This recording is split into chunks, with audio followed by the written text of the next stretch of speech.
kan potin na lang mo para alam tira. Body pa. Kay sulat hang.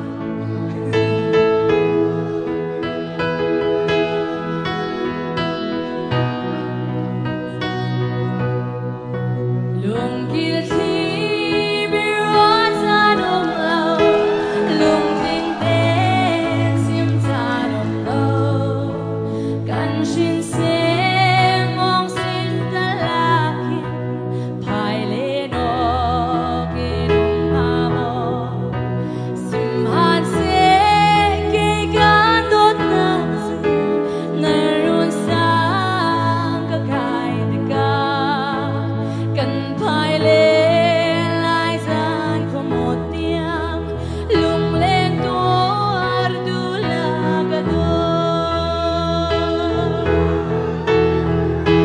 Tuang dang na ton so le, a zo di thong na the ya, a phang ro lai sung pi lang le, ka do te kha tin mo.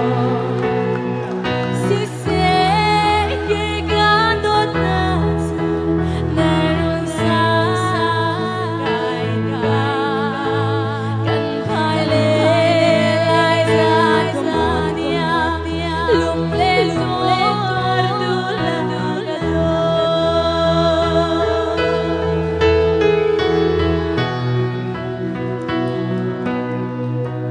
Lung dang hen din sung garo nang dot na kasiam lang su a fekik me a sung bi me dot a pe kan ha leng le van kum chi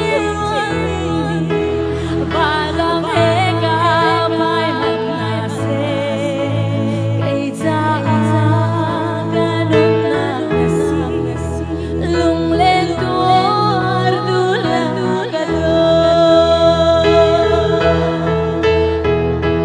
Tuang dang at lon